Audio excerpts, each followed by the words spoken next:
Hello everyone, कैसे हो बच्चे लोग? क्या किस बात का टेंशन? बैंक रिकॉन्सिलेशन नहीं बन रहा है, कोई बात नहीं।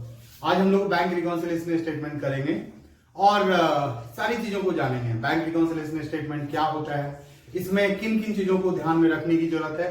तो चलो बिना वक्त गवाए स्टार्ट करते हैं bank reconciliation statement.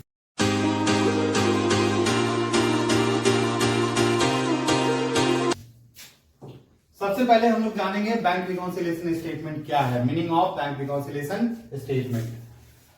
Bank reconciliation statement ये हमारा एक स्टेटमेंट होता है।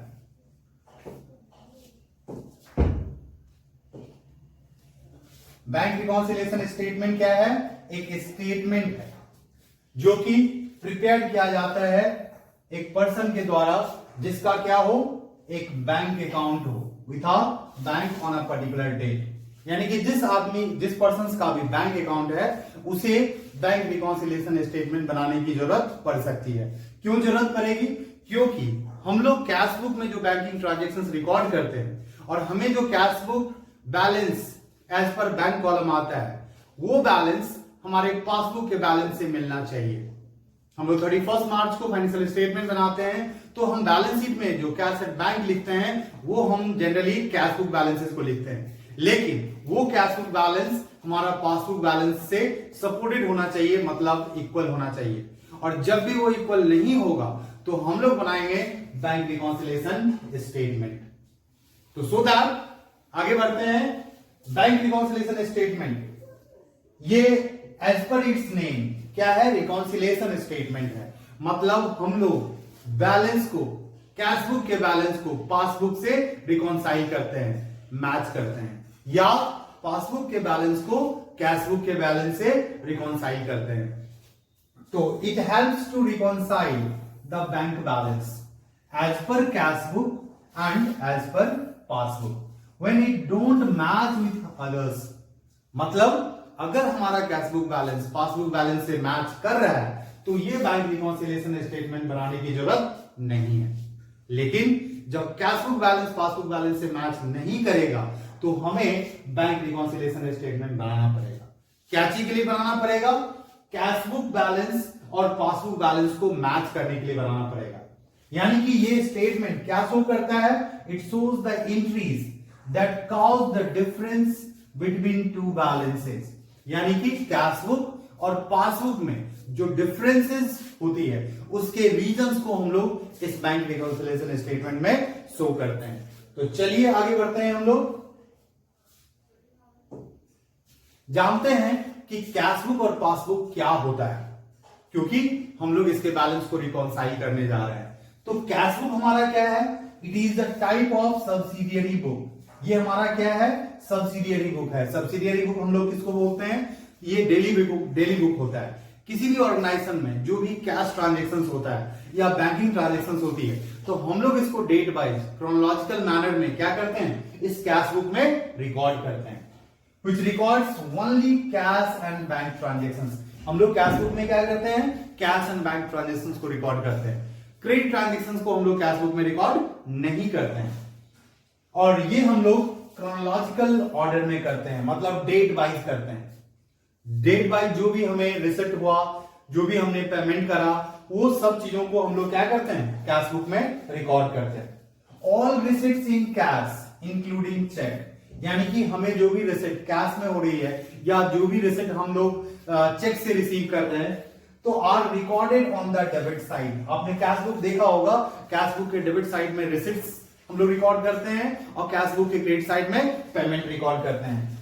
All payments in cash including cheques are recorded on the credit side of the cash book. यानी कि कैश बुक में हम लोग डेबिट साइड में रिसिप्ट्स को रिकॉर्ड करते हैं और क्रेडिट साइड में पेमेंट को रिकॉर्ड करते हैं। अब चलिए हम लोग जानते हैं कि बैंक पासबुक क्या होता है। पासबुक क्या होता है? All the bank maintain an account of the account holder in their book.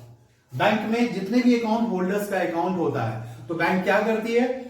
Different dates में जो भी अकाउंट होल्डर ने डिपॉजिट किया उसकी रिकॉर्डिंग करती है, जो भी अकाउंट होल्डर ने विथड्रॉवल किया उसकी रिकॉर्डिंग करती है, और हर डेट में बैंक का एक बैलेंस शो होता है, यानी कि अकाउंट होल्डर का क्या बैलेंस है।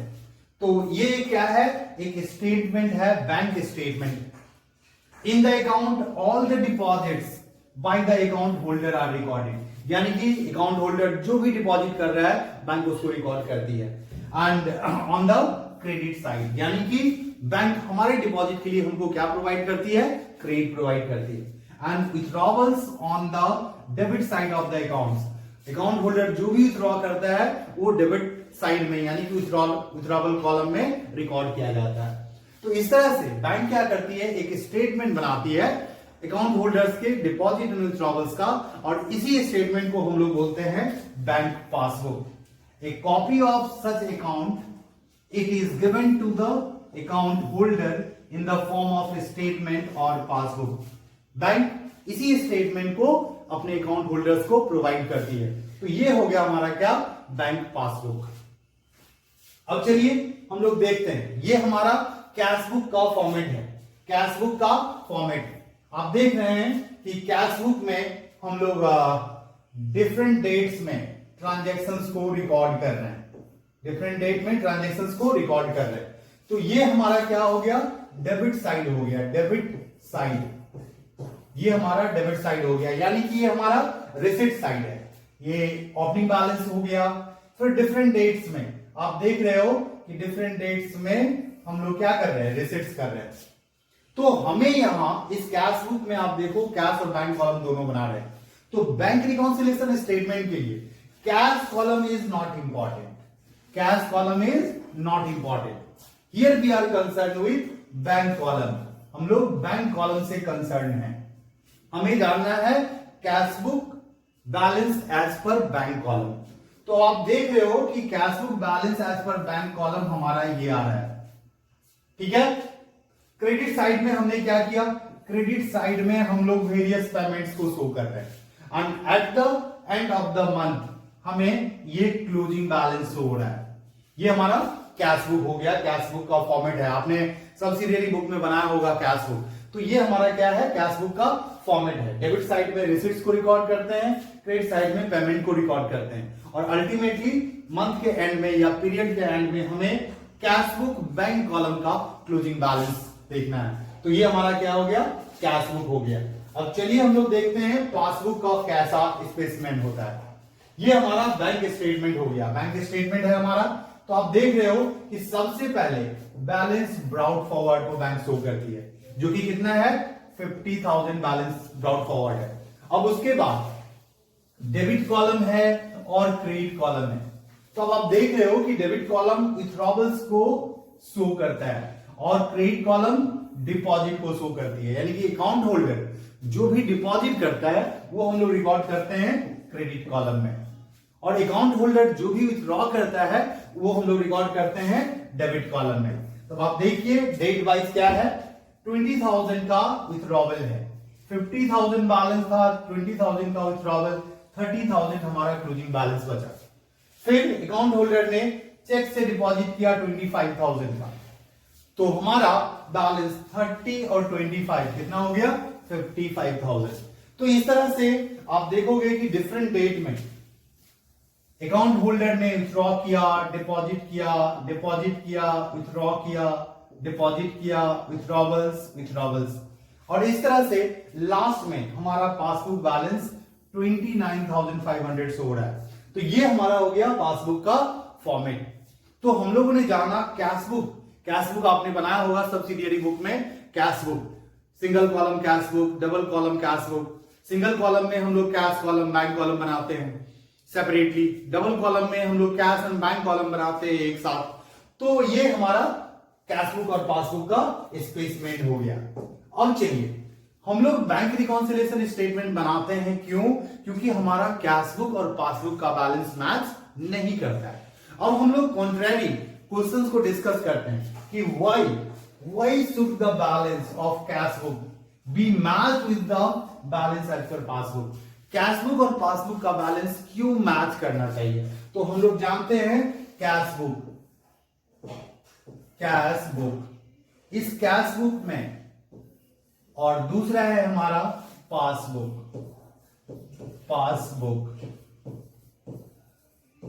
पासबुक। कैश बुक और पासबुक का बैलेंस मैच क्यों करना चाहिए? हम लोग कैश बुक में भी क्या रिकॉर्ड करते हैं? It records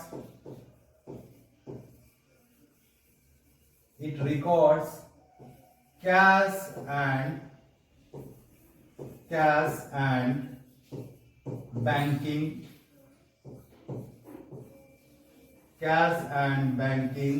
transactions. यानी कि कैश बुक में अकाउंट होल्डर जो भी कैश एंड बैंकिंग ट्रांजैक्शंस करता है उसे हम लोग रिकॉर्ड करते हैं, रिसिप्ट को रिसिप्ट साइड और पेमेंट को पेमेंट साइड। और अल्टीमेटली हम लोग कैश बुक में बैलेंस एज पर कैश कॉलम और बैलेंस एज पर बैंक कॉलम जानते हैं। तो हमें कैश बुक का मतलब समझना है cash book bank column. Cash book bank column हम लोग बीआरएस में कैश बुक बैंक कॉलम से कंसर्न होते हैं, हमें कैश बुक बैंक कॉलम को लेना होता है। तो cash book cash and banking transactions को रिकॉर्ड कर रही है, मतलब cash receipts, receipt through cheque, payment through cheque, तो इन चीजों को हम लोग रिकॉर्ड करते हैं। अब चलिए पासबुक में क्या होता है? पासबुक हम लोग बैंक के साथ जो भी ट्रांजैक्शंस करते हैं, हम लोग बैंक में डिपॉजिट करते हैं, बैंक से विथड्रॉवल करते हैं, तो हम जो भी ट्रांजैक्शन बैंक के साथ करते हैं, बैंक भी कैश एंड बैंकिंग ट्रांजैक्शंस को ही रिकॉर्ड करती है। Cash and banking transactions, cash and banking transactions. तो बैंक भी क्या करती है? कैश एंड बैंकिंग ट्रांजैक्शंस को ही रिकॉर्ड करती है। तो ये एक सिमिलैरिटी है कैची में, कैश बुक और पासबुक में। यानी कि एक पर्सन जो भी कैश बुक में cash and banking transactions record करता है, किस कॉलम में? बैंक कॉलम में। वही बैंकर्स हमारा उसी ट्रांजैक्शंस को अपने बुक में, जिसको हम लोग क्या बोलते हैं? पासबुक। तो बैंकर्स क्या करती है? रिकॉर्ड करती है। तो दोनों ही कैश बुक ये किसके द्वारा मेंटेन होता है? ये अकाउंट होल्डर मेंटेन करता है। अकाउंट होल्डर मेंटेन करता है अपने बुक में। अकाउंट होल्डर अपने बुक्स ऑफ अकाउंट में मेंटेन करता है। और ये पासबुक कौन मेंटेन करता है? पासबुक बैंकर्स मेंटेन करता है। तो दोनों ही बुक में कैश और बैंकिंग ट्रांजैक्शंस का ही रिकॉर्ड होता है। तो इसलिए दोनों का बैलेंस क्या होना चाहिए? दोनों का बैलेंस इक्वल होना चाहिए। दोनों का बैलेंस इक्वल होना चाहिए। लेकिन किसी कारण से मतलब दो कारण है जिसके कारण हमारा कैश बुक और पासबुक का बैलेंस मैच नहीं करता है। तो चलिए हम लोग जानते हैं कि वो दो कारण क्या क्या है। पहला कारण हम लोग समझेंगे, पहला कारण अनकॉमन ट्रांजैक्शंस।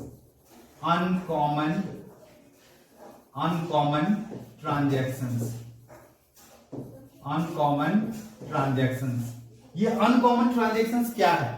अनकॉमन ट्रांजैक्शन है कि कुछ ऐसा ट्रांजैक्शन जो कि सिर्फ कैश बुक में रिकॉर्ड हुआ, पासबुक में नहीं हुआ, या फिर ऐसा कुछ ट्रांजैक्शन जो सिर्फ पासबुक में रिकॉर्ड हुआ, कैश बुक में नहीं हुआ। इसको हम लोग अनकॉमन ट्रांजैक्शंस बोलते हैं, जिसके कारण क्या होता है? हमारा कैश बुक का बैलेंस पासबुक के बैलेंस से मैच नहीं करता है। तो ये हो गया हमारा अनकॉमन ट्रांजैक्शंस। तो इस कारण से हमें बैंक रिकॉन्सिलिएशन स्टेटमेंट बनाने की जरूरत पड़ती है। तो चलिए अब हम लोग आगे जानते हैं।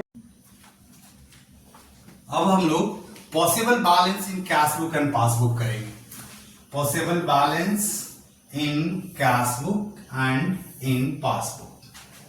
कैश बुक के बैलेंस को जब हम लोग डिस्कस करेंगे तो इसमें हमें समझना क्या है कि कैश बुक में हम लोगों ने दो कॉलम के बैलेंस को देखा, कैश कॉलम और bank column.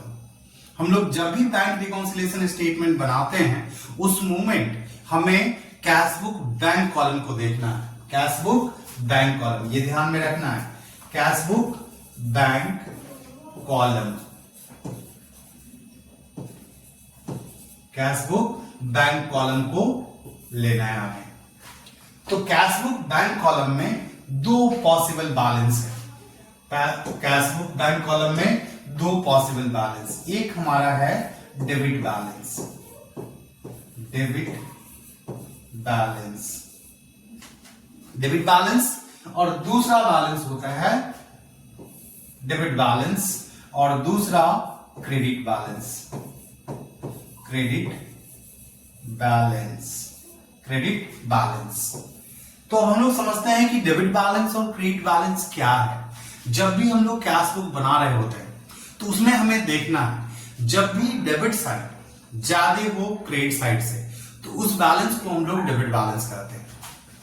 Debit balance, debit greater than credit, तो ये हमारा बैलेंस क्या कहलाएगा, डेबिट बैलेंस कहलाएगा।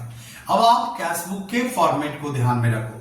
हमने कैश बुक के डेबिट साइड में क्या रिकॉर्ड किया, रेसिप्ट्स को रिकॉर्ड किया, और क्रेडिट साइड में क्या रिकॉर्ड किया, पेमेंट को रिकॉर्ड किया। तो अगर डेबिट क्रेडिट से ज्यादा हो, यानी कि इसका मतलब है कि हमारा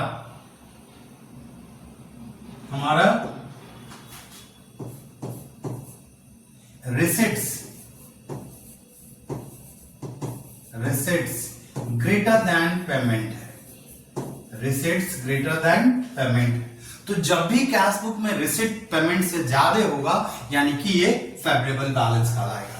ये हमें हमारे लिए क्या हो जाएगा, ये हो जाएगा फेवरेबल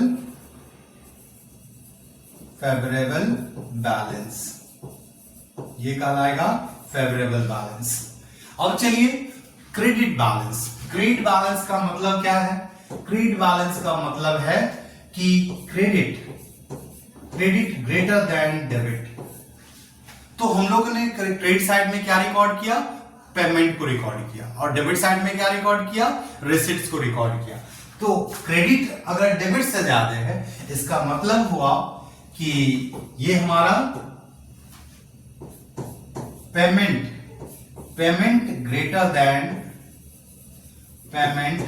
देन रिसिट्स है, पेमेंट ग्रेटर देन रिसिट्स है। तो जब भी पेमेंट रिसिट्स से ज्यादा होगा तो कौन सा बैलेंस कहलाएगा, निगेटिव बैलेंस कहलाएगा, या इसी को हम लोग क्या बोलेंगे, ओवरड्राफ्ट बैलेंस बोलेंगे। तो ये हमारा हो जाएगा ओवरड्राफ्ट बैलेंस। ओवरड्राफ्ट बैलेंस का क्या मतलब है कि जब बैंक ने हमें ओवरड्राफ्ट फैसिलिटी दिया तो उस केसेस में हम लोग डिपॉजिट से ज्यादा विथड्रॉवल कर सकते हैं। सेविंग अकाउंट में कभी भी ये क्रेडिट बैलेंस नहीं हो सकता है, क्योंकि हम लोग जितना डिपॉजिट करते हैं या जितना हमारा बैलेंस है उससे ज्यादा विथड्रॉवल नहीं हो सकती है। लेकिन करंट अकाउंट में जब बैंक हमें ओवरड्राफ्ट फैसिलिटी देती है तो उस केसेस में हम लोग क्रेडिट बैलेंस का सिचुएशन रेज हो सकता है, ओवरड्राफ्ट बैलेंस हो सकता है। तो इस तरह से कैश बुक के डेबिट और क्रेडिट बैलेंस को हम लोगों ने समझा। अब हम लोग जानेंगे कैश बुक, पासबुक यानी कि जो हमें बैंकर्स बैंक स्टेटमेंट देती है तो उसमें भी दो तरह के बैलेंस पॉसिबल है। पहला डेबिट बैलेंस और दूसरा credit balance.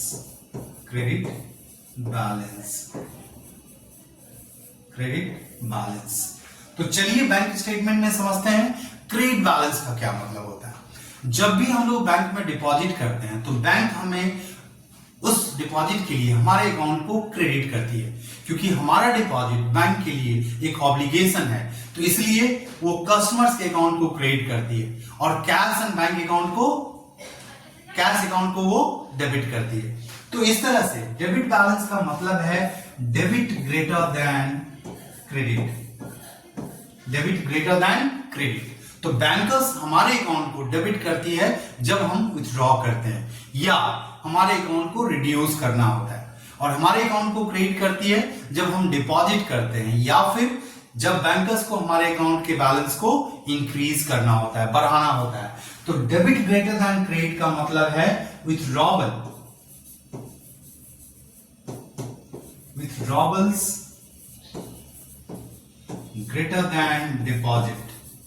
withdrawals greater than deposit। और ये जब withdrawals greater than deposit होगा तो इसी को हम लोग कहेंगे कौन सा बैलेंस, इसी को हम लोग कहेंगे ओवरड्राफ्ट बैलेंस, ओवरड्राफ्ट बैलेंस। ठीक है, तो इसको हम लोग क्या बोलेंगे, ओवरड्राफ्ट बैलेंस बोलेंगे। अब चलिए क्रेडिट बैलेंस। क्रेडिट बैलेंस का मतलब है credit, credit greater than debit, credit greater than debit.